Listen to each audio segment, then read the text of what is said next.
दोस्तों, नवनीत जेएमएच की खबरों को लाइक करें। इसके बाद पहली बार आए चैनल पर सब्सक्राइब करें, साथ ही बेल के आइकन को दबाकर ऑल कर लें ताकि हमारी खबरें पहुंचे सबसे पहले। नमस्कार, आप सभी लोगों का स्वागत करता हूं नवनीत जेएमएच चैनल में। और आंगनबाड़ी बहनों से जुड़ी हुई तमाम खबरें जो निकल कर आ रही हैं, सभी खबरें आपको बताएंगे। टाइम वेस्ट ना करते हुए प्रत्येक खबर की हेडलाइन आपको बताते हैं। ऐसा भी एक गांव है जहां पर बेटियों के जन्म होने पर आंगनबाड़ी कर्मी को, यानी कि आंगनबाड़ी वर्कर को मां द्वारा पैसे दिए जाते हैं। कितने पैसे दिए जाते हैं, कहां का मामला है, आपको बताएंगे।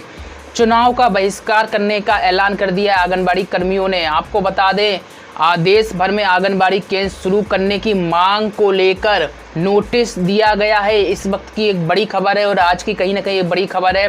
माननीय सुप्रीम कोर्ट द्वारा ये नोटिस है। आंगनबाड़ी कर्मियों की हड़ताल प्रदर्शन हो रहा है। आपको बता दें, एक दुखद खबर भी है कि सहायिका जो है बहन है उसकी मौत हो गई है। कहीं ना कहीं दुखद खबर है। और मान भत्ता जो काटा गया है उसको लेकर भी पत्र दिया गया है, वापस दिया जाए। आपको बता दें, बिहार में आंगनबाड़ियाँ खुशी नहीं है। क्यों नहीं है खुशी, वो बताएंगे आपको। इसी के साथ ही बहुत ही अहम खबरें हैं, वो सब आपको बताएंगे। ICDS ने अपनी एक योजना बंद कर दी। आपको पता चला, नहीं पता चला? कौन सी योजना बंद कर दी उसके बारे में भी हम बताएंगे। तो चलिए शुरुआत करते हैं पहली बड़ी खबर से। और हरियाणा के चरखी दादरी जगह है एक, वहाँ पर स्थित एक गांव से एक खबर आ रही है। आपको वाकई में जानना चाहिए आज ये खबर को, इसलिए हमने लिया है। आपको बता दें, कमोद गांव में लिंगानुपात सुधारने के लिए आंगनबाड़ी वर्कर राजवंती की सगुन मुहिम कारगर साबित हुई है। आपको बता दें, कन्या जन्म पर आंगनबाड़ी वर्कर मां को अपने पास से 101 रुपये सगुन देती है। तो यानी कहीं यहाँ पर कहानी उल्टी देखी जा रही है। सगुन पर आंगनबाड़ी वर्कर देती है मां को, तो कहीं ना कहीं चौंकाने वाली खबर है। आंगनबाड़ी वर्कर मां को अपने पास से 101 रुपये देती। निश्चित तौर पर आज ऐसी मुहिम की ज़रूरत है। और आपको बता दें, हरियाणा राज्य वही राज्य जहां पर लिंगानुपात यानी कि पुरुष के मुकाबले महिलाओं की संख्या काफ़ी कम है और बहुत ही दुर्बल स्थिति है। कहीं ना कहीं इस आंगनबाड़ी वर्कर के लिए एक आप कमेंट जरूर करिएगा। अपनी जेब से 101 रुपये दे देना और इतना कम वेतन मिलने के बाद कहीं ना कहीं सराहनीय भूमिका निभा रही है। और बहुत सारे आंगनबाड़ी वर्कर जो है सराहनीय काम कर रहे हैं। उन कामों का हमें इंतजार रहेगा। आपको नंबर हम दे रहे हैं कमेंट बॉक्स में, उस नंबर पर आप अपना अच्छा काम करते हैं तो ज़रूर भेजिएगा, हम चैनल पर चलाने का काम करेंगे। तो बहुत ही अच्छी बात है। आपको बता दें, थोड़ी सी जानकारी इनके बारे में और दे देते हैं, क्योंकि ऐसी खबरें जो हैं दब जाती हैं और दबनी नहीं चाहिए। ऐसी खबरों को हम उभारने का काम करते हैं नवनीत जेएमएच चैनल के माध्यम से। सब्सक्राइब कर लीजिए, पहली बार आए हैं तो किसी भी राज्य से हैं। आपको बता दें, आंगनबाड़ी वर्कर राजवंती ने जानकारी दी है कि 2015 में गांव का लिंगानुपात गिरकर 477 पहुंच गया था। अब 477 लिंगानुपात बहुत ही विकराल स्थिति। इसका मतलब क्या हुआ, 1000 पुरुष से 470 महिलाएं। अब आप जब महिलाएं नहीं होंगी, बेटियां नहीं होंगी, तो शादी कैसे होगी, ये बड़ा सवाल है निश्चित तौर पर। और प्रत्येक 2 पुरुष पर 1 महिला से भी कम पड़ रहा है। निश्चित तौर पर यह आंकड़ा है, बहुत ही बुरी स्थिति है। आपको बता दें, इसमें सुधार लाने के लिए सगुन योजना शुरू की उन्होंने, और जो अब तक जारी है। और इसके तहत कन्या जन्म पर नवजात के कपड़ों के अलावा आंगनबाड़ी वर्कर को 101 रुपये सगुन के तौर पर देती है। अगर किसी महिला को दूसरी या तीसरी बेटी हो जाए तो राजवंती दादी को भी शॉल के अलावा 101 रुपये का सगुन देती हैं। आंगनबाड़ी वर्कर की इस मुहिम और ग्राम पंचायत के प्रयासों के चलते पिछले 5 सालों में से कमोद गांव का लिंगानुपात 1000 से पार चल रहा है। तो वाकई में बहुत बड़ी बात है। इस साल गांव का लिंगानुपात 1100 बताया जा रहा है। तो निश्चित तौर पर वाकई में एक कमाल का काम आंगनबाड़ी वर्कर कर रही है और निश्चित तौर पर सराहनीय भूमिका निभा रही है। इनके बारे में 2 शब्द आज कमेंट बॉक्स में आपको भी लिखना चाहिए। अगली खबर आपको बता देते हैं, बिहार की गोपालगंज से निकल कर आ रही है। बैठक हुई है आंगनबाड़ी कर्मियों की और स्पष्ट तौर पर आपको बता दें, आंगनबाड़ी कर्मियों ने बहिष्कार करने का निर्णय लिया है। आपको बता दें, माझा एक जगह है, प्रखंड कार्यालय में आंगनबाड़ी सेविका संघ की प्रखंड अध्यक्ष शाहीन परवीन के नेतृत्व में सेविकाओं ने आगामी विधानसभा चुनाव में नीतीश सरकार को उखाड़ फेंकने का ऐलान कर दिया। और इस बीच सेविकाओं ने प्रखंड कार्यालय में धरना देकर अपनी मांगें पूरी करवाने की बात कही है। आपको बता दें, आंगनबाड़ी कर्मी इसलिए धरना प्रदर्शन इतनी समय से कर रहे थे कि उनकी मांगें पूरी हो और जो सरकार राज्य कर्मचारी की मांग आंगनबाड़ी कर्मी कर रही, राज्य कर्मचारी का दर्जा दिया जाए, कहीं ना कहीं 18,000 रुपये की मांग थी आंगनबाड़ी वर्करों की, वो पूरी की जाए। लेकिन नीतीश सरकार ने क्या किया, ऊँट के मुंह में जीरा से भी बदतर स्थिति कर दी आंगनबाड़ी वर्करों की। मात्र 300 रुपये बिहार में बढ़ाए, जिससे आंगनबाड़ियों में आक्रोश है। कहीं ना कहीं आक्रोश पनपना जायज़ है। और इतनी बड़ी मांग होने के बाद ऊँट के मुंह में जीरा बराबर वेतन कर दिया। तो आंगनबाड़ी कर्मियों का कहना है कि नीतीश सरकार का स्पष्ट तौर पर बिहार में वह बहिष्कार करेंगी। आपको बता दें अगली खबर आ रही बहुत ही अहम खबर है। इसी खबर को लेकर हमने आपको हेडलाइन में कहा था, इस खबर को अवश्य सुनिएगा, अवश्य जानिएगा। दरअसल देश भर के आंगनबाड़ी केंद्र शुरू करने की मांग हुई है। आपको बता दें आंगनबाड़ी केंद्र बंद चल रहे हैं, केंद्र एवं राज्य सरकारों को नोटिस दिया गया है। अब ये खबर कहाँ से आ रही, पहले तो आपको बता दें देश के नई दिल्ली से ये खबर है।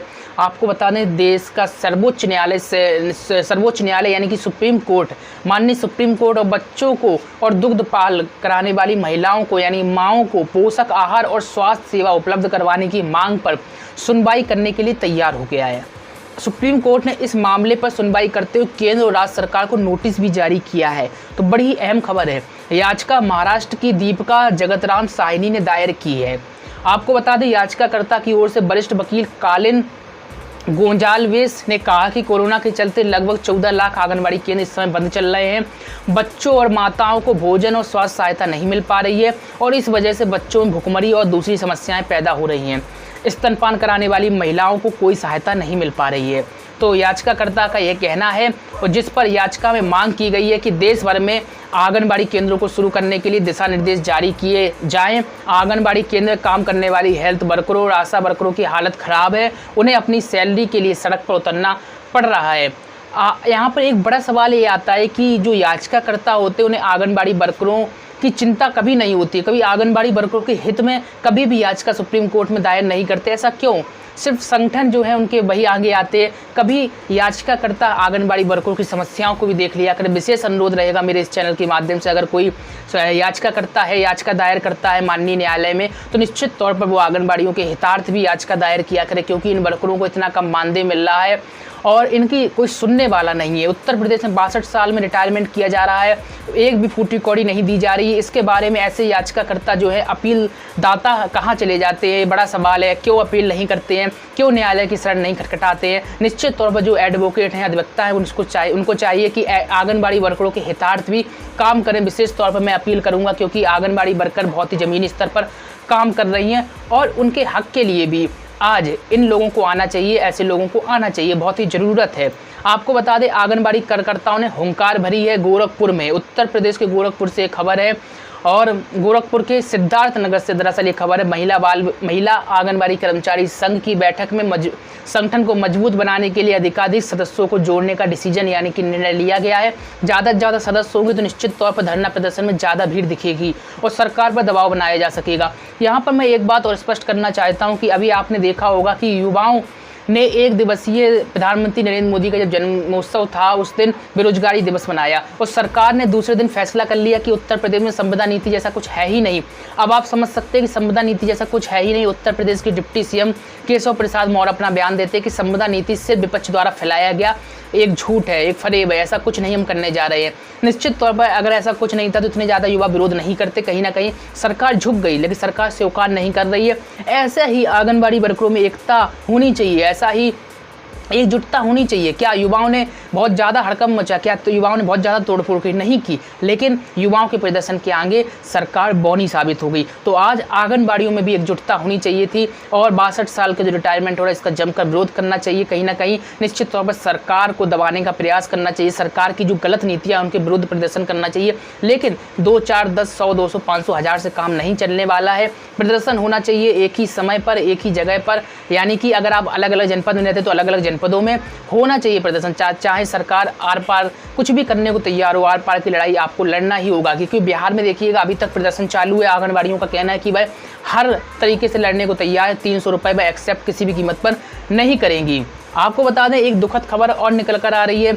सड़क हादसे में एक सहायिका की मौत हुई है। उत्तर प्रदेश के हमीरपुर से एक खबर है, निश्चित तौर पर दुखद खबर है। हमीरपुर के कुरारा में मनकी कला निवासी आंगनबाड़ी सहायिका बाइक से गिर गई और उसकी मौत हो गई। मनकी कला निवासी रमाकांति की उम्र 38 वर्ष बताई जा रही है। पत्नी राम सजीवन गांव के आंगनबाड़ी केंद्र पर सहायिका के पद पर काम कर रही थी और पारिवारिक के युवक दीपक व पुत्री लक्ष्मी के साथ कानपुर देहात के ततारपुर गांव निवासी बुआ के यहां 13वीं संस्कार में शामिल होने जा रही थी। तभी रास्ते में चौबेपुर थाना क्षेत्र के गंधना गांव के पास बाइक से गिर गई। उसकी घटनास्थल पर ही मौत हो गई। निश्चित तौर पर यह बहुत ही दुखद खबर है। आप कमेंट में जरूर लिखिएगा। अगली खबर आपको बता देते हैं, जो पंजाब के मुक्तसर से आ रही है। यहाँ पर जो मान भत्ता काटा गया है उसको एरियर सहित दिए जाने की मांग हो रही है। आपको बता दें, ऑल पंजाब आंगनबाड़ी मुलाजिम यूनियन की राज्य प्रधान हरगोविंद कौर सरा के निमंत्रण पर ब्लॉक लंबी तथा मलोट की आंगनबाड़ी वर्करों तथा हेल्परों ने जिला प्रधान छिदरपाल कौर थांदेवाला की अगुवाई में मुख्यमंत्री कैप्टन अमरिंदर सिंह तथा सामाजिक सुरक्षा, स्त्री तथा बाल विकास विभाग पंजाब की मंत्री अरुणा चौधरी के नाम अधिकारियों को ज्ञापन सौंपा है। नेताओं की मांग है कि अक्टूबर 2018 में वर्करों और हेल्परों का मान भत्ता काटा गया था और उस भत्ते को एरियर सहित जारी किया जाए। अगर आप पंजाब से तो हमें बताइएगा कि आपका भी मान भत्ता काटा गया था कि इस दौरान। तो अगली खबर आपको बता देते हैं, बिहार में लगातार प्रदर्शन चल रहा है, विभिन्न जनपदों में प्रदर्शन चल रहा है। आंगनबाड़ी सेविका सहायिकाओं ने सरकार को स्पष्ट तौर पर चेतावनी दी है। पटना के रांची से हमें ये खबर प्राप्त हो रही है, वैश्विक पटना और रांची से खबर प्राप्त हो रही है, दोनों जगह से खबर प्राप्त है। वैश्विक महामारी कोरोना वायरस का कहर पूरे देश में चल रहा है। बिहार और झारखंड की बात करें तो यहाँ पर कोविड-19 का संक्रमण भी फैल रहा है तेज़ी से। और आपको बता दें, बिहार में खास तौर पर आंगनबाड़ी कर्मी हड़ताल कर रही हैं, अनिश्चितकालीन हड़ताल है यहाँ पर। और अनिश्चितकालीन का मतलब ये होता है कि जब तक उनकी मांगें पूरी नहीं हो जाती तब तक वह धरना प्रदर्शन और हड़ताल जारी रखेगी। और इस मौके पर जमकर वह विरोध प्रदर्शन कर रही हैं। आपको बता दें, 1-2 सूत्री नहीं 17 सूत्री मांगों को लेकर यह प्रदर्शन है। लगातार ये प्रदर्शन चल रहा है, लेकिन नीतीश सरकार 300 रुपये बढ़ाए हुए है, ऊँट के मुँह में जीरा है। क्या कहते हैं इसको लेकर कमेंट करिएगा। आपको बता दें, बिहार हाईकोर्ट ने राज्य सरकार से कहा है कि शिक्षा के साथ बच्चों के लिए मिड डे मील सुनिश्चित करें। आपको बता दें, बिहार के पटना हाई कोर्ट ने राज्य सरकार को निर्देश दिए हैं कि 1.19 करोड़ बच्चों के लिए ऑनलाइन क्लास से हटकर अलग तरह की व्यवस्थाएं करने पर भी विचार करें और जो कोरोना के दौरान स्कूल बंद हो जाने से कक्षाओं में हिस्सा नहीं ले पा रहे हैं उनके बारे में भी ध्यान रखा जाए। रिपोर्ट में बताया गया है कि भागलपुर जिले के छात्र स्कूल बंद होने की वजह से मिड डे मील नहीं मिलने के कारण कबाड़ बीन कर उन्हें बेच रहे हैं। इस मामले को लेकर राष्ट्रीय मानवाधिकार आयोग ने भी बिहार सरकार को नोटिस जारी किया था। हाईकोर्ट के चीफ जस्टिस संजय और जस्टिस एस कुमार की पीठ ने राज्य सरकार से मिड डे मील और सर्व शिक्षा से जुड़ी योजनाओं को जारी रखने के साथ सरकारी स्कूलों के छात्रों को पाठ्य पुस्तकें और नोटबुक मुहैया कराने के भी आदेश दिए हैं। अदालत का कहना है कि सरकार को यह सुनिश्चित करना होगा कि खाद्य सुरक्षा अधिनियम के तहत वैधानिक लाभ का सही तरीके से वितरण हो, इसके रिकॉर्ड को भी सही तरीके से अपडेट किया जाए। तो निश्चित तौर पर यह भी बात बिल्कुल जायज़ है। जाते जाते आपको एक और खबर बताते जाते हैं। बहुत सारे लोग कहते हैं कि बहुत ज़्यादा टाइम बढ़ जाता है न्यूज़ का, तो हम प्रमुख न्यूज़ ही देते हैं आपको, लेकर देश भर के किसी भी राज्य से आंगनबाड़ी बहन हो, चैनल को सब्सक्राइब कर लीजिए, क्योंकि यहाँ पर आपके राज्य की जरूर खबर होगी जो महत्वपूर्ण और बड़ी खबर होगी। आपको बता दें, फंड के अभाव में ICDS यानी कि आंगनबाड़ी विभाग ने अपना एक जो इंसनिप प्रोग्राम होता है वो बंद कर दिया है। ये दुखद खबर है। आपको बता दें, छत्तीसगढ़ के जगदलपुर से एक खबर आ रही है। कोविड-19 महामारी के संकट काल में बच्चों को कुपोषण दूर करने के लिए महिला बाल विकास विभाग द्वारा चलाए जा रहे कार्यक्रमों, योजनाओं और सेवाओं की सूची में स्प्रिंट कार्यक्रम को बाहर कर दिया गया। केंद्र सरकार से फंड नहीं मिलने के कारण इस कार्यक्रम को बंद करने की बात सामने आई। इस कार्यक्रम के अंतर्गत 21 मॉड्यूल पर विभाग आंगनबाड़ी केंद्र स्तर पर काम कर रहा था। 7 साल पहले 2013-14 में इसे प्रदेश में 17 जिलों में लागू किया गया था। बस्तर संभाग के सभी 7 आकांक्षी जिले जो है इसमें सम्मिलित थे। इसका मुख्य उद्देश्य क्या था? कुपोषण की दर कम करने जारी मुहिम को गति देना था। इसके तहत आंगनबाड़ी में सुपोषण चौपाल का आयोजन करके ज़्यादा से ज़्यादा लोगों को कुपोषण के प्रति जागरूक करना था। और इसके तहत जो है पंजियों का संधारण, किशोरी सबला योजना आदि कई विषयों का प्रशिक्षण आदि दिया जाता था।